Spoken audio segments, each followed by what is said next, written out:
Hi Ashok. இன்றைக்கி டே 7. இன்றைக்கி ரொம்பவே லேட்டாக தான் இந்த பதிவு பண்ணுற மாதிரியான சூழ்நிலை. இன்றைக்கி சண்டே கொஞ்சம் ஒர்க் இருந்துச்சுன்னு வெளியே போயிட்டேன். ஒர்க்கை முடிச்சுட்டு வந்ததும் இந்த டைரி எழுந்துறதாயிடுச்சு. ஸோ இன்றைக்கி என்னோடய இந்த அனுபவத்தை, இன்றைக்கி என்ன நடந்தது, இன்றைக்கி என்ன நான் பார்த்தேன், என்ன விஷயங்களை நான் டைரியில் நோட் பண்ணியிருப்பேன் அப்படிங்கிறத தான் இன்றைக்கி இதை பதிவாக டைரியில் இல்லாமல் பதிவு பண்ணுறேன். இன்றைக்கி ரொம்பவே கொஞ்சம் மிதமான வெயில் தான். ஆனால் நான் பிரேக் எடுத்து ஒர்க்குக்கு போகிறதுனால, வீக்லி 1 டைம் மட்டும் ஒர்க்குக்கு போகிறதுனால எனக்கு ரொம்பவே டயர்டாகிடுச்சு.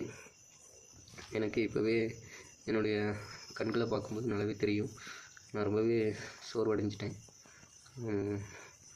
ஸோ இன்றைக்கி நான் சில விஷயங்களை பார்த்தேன். இன்றைக்கி நான் வேலை பார்க்குற இடத்துல நடந்த சில விஷயங்களை வச்சு தான் அதை தான் என்னுடைய டைரியில் நோட் பண்ண போகிறேன். என்னென்னா, நான் இன்றைக்கி ஏர்லி மார்னிங் 6 o'clock ஒர்க் இருக்குன்னு சொன்னாங்க. ஆனால் 6 o'clock ஒர்க்குக்கு போகலை. 9 o'clock தான் போகணும். 9 o'clock + 9:30 ஆகிடுச்சு. நான் ஸ்பாட்டுக்கு போகிறதுக்கு. அங்கிட்டு போய்ட்டு என்னோடய வேலையை நான் என்னோட கூட இன்னொரு ஹெல்ப்பர் வந்திருந்தார். அவரும் நானும் நான் வீக்லி 1 டைம் போகிறதுனால நான் ஹெல்ப்பராரையும் சில நேரத்தில் போகிற சூழ்நிலை. ஏன்னா நமக்கெல்லாம் தெரிஞ்சிருந்தாலும் நம்மளை அவசரனாவே கூப்பிடுவாங்க. தேவையில்லாத நேரத்தில் மெயினாக நம்மளை வச்சுக்க மாட்டாங்க, ஹெல்ப்பருக்கு தான் கூப்பிடுவாங்க. சரி, நம்ம சும்மா தானே இருக்கோம், சண்டேஸ் வீக்லி 1 டைம் நமக்கு ஆகுமேன்ட்டு போகிறதையும் வேலை பார்க்குறது தான். அப்புறம் நான் என்ன சொல்ல வரேன்னா, என் கூட ஒருத்தர் கூட இருந்தார்ல, அவர் அவரும் ஒரு ஸ்டூடெண்ட்டு. என்னோடய காலேஜ் தான், சேம் காலேஜில் தான் 2 பேரும் படிக்கிறோம். ஒரு வேறு டிபார்ட்மெண்ட். அவர் ஒரு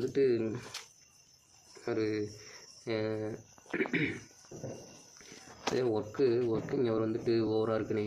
இந்த நம்ம 9 o'clock 9:30 ஸ்டார்ட் பண்ணுறோம். ஒரு 6 o'clock ஒர்க்கு முடிஞ்சிச்சுன்னா வீட்டுக்கு போகவும் கொஞ்சம் ஓய்வு எடுக்கவும் நமக்கு அது பொருத்தமாக இருக்கும். இது ரொம்பவே இவ்வளோ நேரம் ஆகிறதுனால என்னால் அடுத்த நாள் வேலை பார்க்குறது ரொம்ப கஷ்டமாக இருக்குன்னு வர முடியல. மோஸ்ட்லி எல்லா இடத்துலையும் நம்ம பார்க்குற வேலை எப்படி 8 ஹவர்ஸ்னால் 8 ஹவர்ஸ். 9 o'clock ஸ்டார்ட் பண்ணிட்டாங்கன்னா கூட ஒரு 6 o'clock முடிச்சிடணும். அந்த 1 hour பிரேக் வருதில்ல, அதனால் லஞ்ச் டைமு, டீ டைம் இதெல்லாம் போக அந்த பிரேக் டைம் எல்லாம் போயிடுச்சுன்னா, அது போக ஒரு 6 o'clock ஈவினிங் 6 o'clock போல் வேலையை முடித்தா தானே நம்ம போயிட்டு வீட்டில் ஓய்வு எடுக்க முடியும். இங்கே ஓய்வு எடுக்க முடியாத அளவுக்கு இவங்க கொஞ்சம் ஒர்க்கு ஹெவியாக இருக்குனே, என்னால் முடியல அப்படின்னு சொல்லி ஷேர் பண்ணார். நான்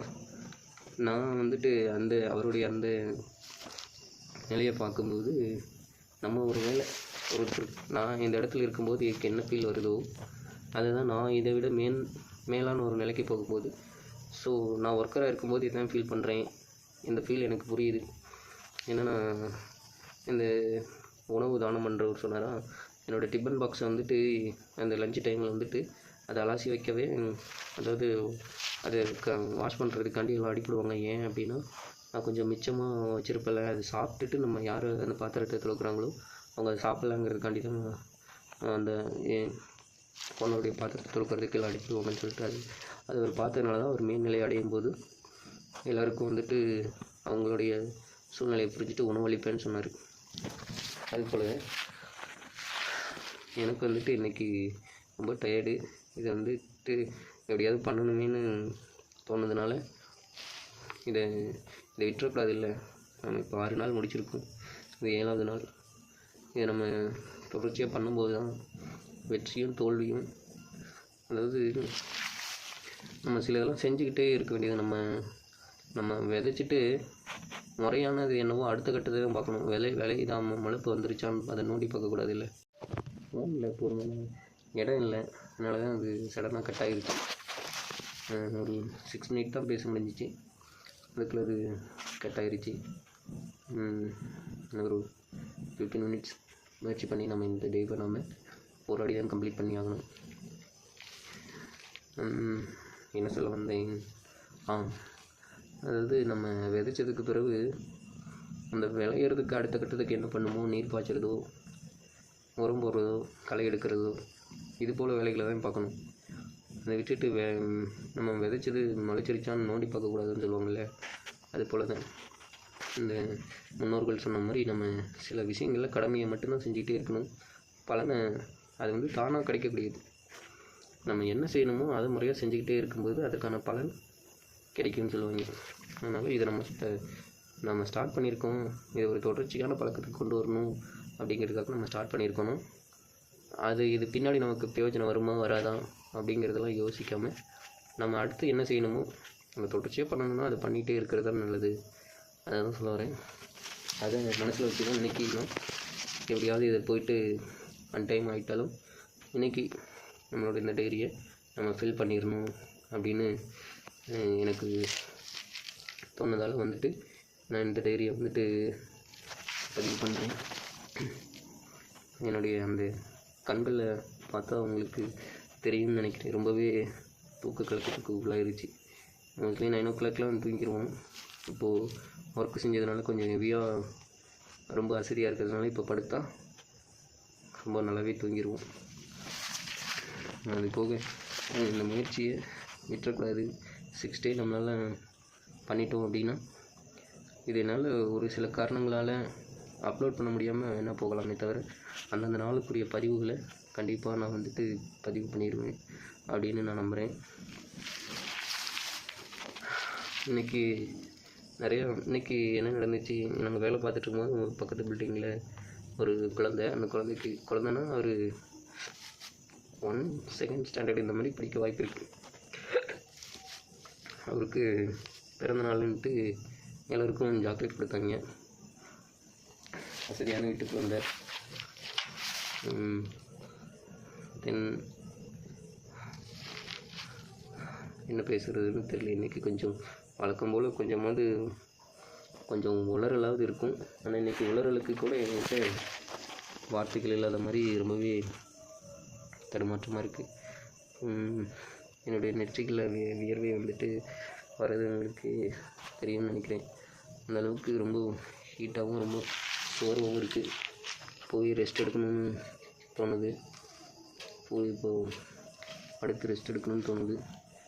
இந்த நேரம்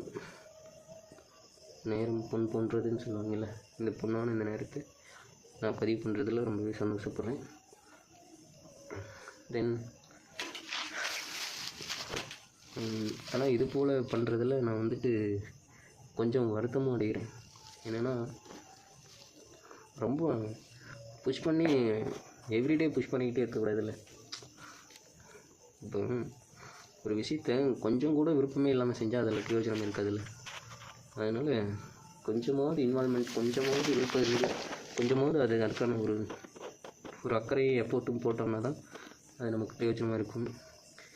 நம்ம கொஞ்சம் கூட எஃபோர்ட்டே போடாமல் பெருசாக எதிர்பார்க்குற மாதிரி இருக்குது. அதாவது இது தொடர்ச்சியான பழக்கத்துக்கு கொண்டு வருமா, இதனால் ஒரு பெரிய ஒரு பெரிய மாற்றம் வருமா அப்படின்னு அதை யோசித்து பார்த்தா எனக்கே ஒரு மாதிரி டவுட்டு தான், ஒரு சந்தேகத்தை தான் எழுப்புது. ஏன்னா நம்மளை யாரும் வற்புறுத்தக்கூடாது. நாமளே சில நேரங்களில் வற்புறுத்திக்கவும் கூடாது. வற்புறுத்துறதுனா பழக்கத்துக்காக சில நேரம் ஸ்கூல் போகாத பிள்ளைங்கள கொஞ்சம் மிரட்டியாவது ஸ்கூலில் போய் உட்கார வைக்கிறாங்க. ஆனால் தினமுமே அவங்கள மிரட்டி தான் ஸ்கூலுக்கு கொண்டு போகணும் அப்படின்னா அவங்க அதை நிலைச்சி நிற்க முடியாதில்லை. அந்த ஸ்கூல் லைஃப்பை அவங்க திரும்பவும் கட் ஆயிருச்சு. இன்றைக்கி வேலைக்கு போனால அவங்க கூலி கொடுக்குறதுக்காக கூப்பிட்டாங்க. அதனால் அவங்க கால் அட்டன் பண்ண வேண்டியதாகிடுச்சு. அதனால் என்னுடைய பதிவும் கட் ஆயிருச்சு. இந்த சோளக்கருதெல்லாம் பார்த்துருக்காங்கள, அது நம்ம விதைச்சதுக்கு பிறகு அதை அறுத்து ரொம்ப நாள் அது காய வச்சாலும் கூட அது ஒரு வைக்கோல் மாதிரி அது பாருங்கள். மாட்டுக்கு தீவனமாக ரொம்ப பத்திரப்படுத்தி வச்சுட்டோம்னா, மழையில் நனையாமல் பார்த்துக்கிட்டோம் அப்படின்னா, பூச்சியெல்லாம் அரிக்காத மாதிரி, கரையை அரிக்காத மாதிரி பார்த்துக்கிட்டோம்னா ரொம்ப நாளைக்கு கூட அதோடைய அந்த உடல், அந்த சோளக்கருடைய அந்த உடல், அந்த சோளத்தட்டுன்னு சொல்லுவாங்களே, சோளத்தட்டு மாடுகளுக்கு தீவனமாக பயன்படுது. அதுபோல் எதுவுமே நம்ம பண்ணுறதுல தான் இருக்குது. பயன்கிறதுனா இதில் தான் பயன்பாடு இருக்குது, இதில் இல்லை அப்படின்னு நினைக்கிறத விட என்ன சொல்கிறது மக்களே. இன்றைக்கி இடையில் வேறு பக்கத்தில் ஏதோ ஃபங்க்ஷன் போல் இருக்குது, அங்கிட்டு பாட்டு சத்தம் ஊராக இருக்குது. எனக்கு இன்றைக்கி குரல் வசதி பேசவும் முடியல, ரொம்ப டல்லாக தான் இருக்குது. அன்றைக்கி போயிட்டு வாஷ் பண்ணிவிட்டு நீட்டாக இருப்போம்னு நினச்சேன். இன்றைக்கி கொஞ்சம் இதாக தான் இருக்குது. ஸோ இப்போது நான் ஒரு 10 மினிட்ஸு கம்ப்ளீட் பண்ணிட்டேன், இன்னொரு 5 மினிட்ஸ். இன்றைக்கி ரொம்பவே முடியலைங்கிறதுனால ஒரு 5 மினிட்ஸ் மட்டும் எடுத்துக்கிறேன். ஸோ எனக்கு வேறு கொஞ்சம் டஸ்ட்டு வளர்ச்சி, அதனால் எனக்கு கொஞ்சம் சளி பிடிச்ச மாதிரி இருக்குது. ஷர்ட் கூட போடாமல் வந்துட்டேன். என்ன பேசுகிறதுனே தெரியல இந்த அசோக். ஆனால் இந்த போலவே ஒவ்வொரு நாளையும் ஏதோ பண்ணணுங்கிறதுக்காக பண்ணினா அதில் பிரச்சனை இருக்காது. ஏதோ இது போல் இந்த சோர்வு இனி வராதபடிக்கு நான் பார்த்துக்க முயற்சி பண்ணுவேன். டயர்டாக இருக்குது ரொம்ப. ஓகே, தென் என்ன பண்ணலாம்.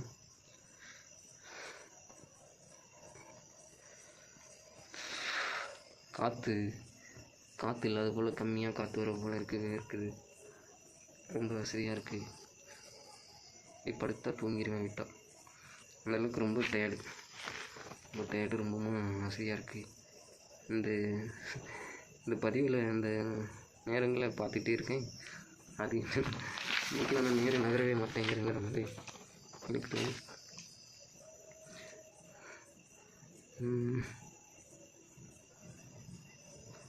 வேறு என்ன சொல்ல. இது போல் இன்றைக்கி இதுவே ஃபஸ்ட் அண்ட் லாஸ்ட்டாக இருக்கட்டும். இதுவே ஃபஸ்ட் அண்ட் லாஸ்ட்டாக வச்சுக்கோ அசோக். ரொம்பவும் ஒரு 2 days 3 daysனால் ஓகே. ஆனால் ஒவ்வொரு நாள் இப்படி இருந்தால் அதில் பிரயோஜனம் என்ன இருக்காதில்ல. ஸோ அப்புறம் இன்றைக்கி நான் ஒரு விஷயத்த பார்த்தேன், புரிஞ்சுக்கிட்டேன். என்னென்னா ஃபோனை பிடிக்க வேண்டிய அளவுக்கு ரொம்ப விளங்கினமாக இருக்குது. விளங்கினா தூக்கம் வர மாதிரி இருக்குது. அதான் தவிர வேறு எதுவும் இல்லை. அதாவது நம்ம ஒரு கொடியாக இருக்கோம்னா நம்ம படர்ந்து போக ஒரு கோல் தேவை. அப்படின்னா இந்த கோலை தான் நம்ம நம்பியிருக்கோம்னா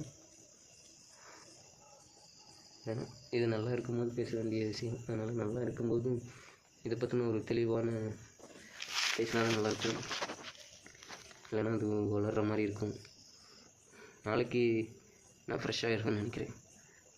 நாளைக்கு இவ்வளோ சிரமம் இருக்காது. இப்படின்னா என்னை வருத்திக்கிட்டு பேச வேண்டிய சூழ்நிலை வராதுன்னு நினைக்கிறேன்.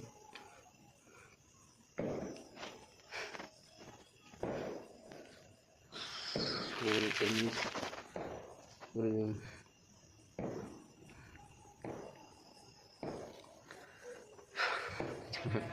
நிஜமாக நேரம் நகரவே இல்லைப்பா. ரொம்ப டயர்டு. சரி, இன்னும் வானம் வெடிச்சிட்டு இருக்குங்க. தீபாவளி முடியலையே, இன்னும் 7 days ஆச்சு. இல்லை நம்ம இது 7th day ஆன பதிவு தானே இது. இன்னும் உங்களுக்கும் கேட்க வாய்ப்பு இருக்குது. இன்னும் வெடி சத்தம் கேட்டுகிட்டே இருக்கு. ஸோ இந்த டாஸ்க்கை கம்ப்ளீட் பண்ணுறது ஒரு 4 minutes இருக்குது.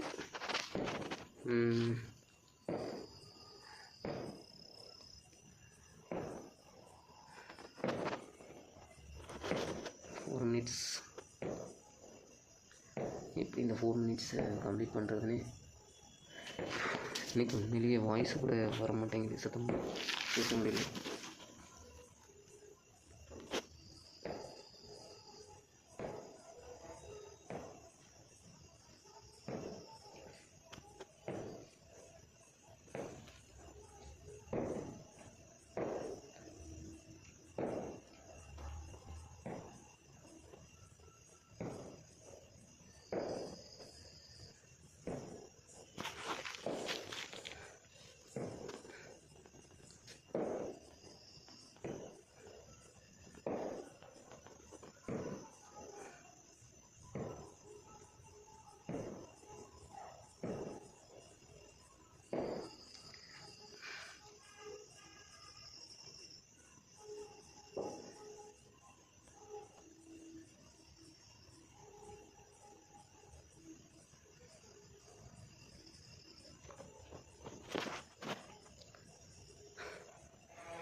இது எந்த மாதிரியான ஒரு ஸ்ட்ராட்டஜினா, அதாவது ஆரம்ப நிலையில் நம்மளால் படிக்கவே முடியாது.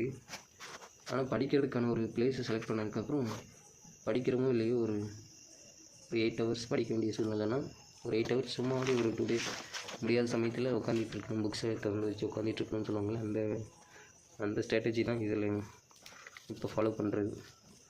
படிக்க முடியல, புக்ஸை ஓப்பன் பண்ண முடியல,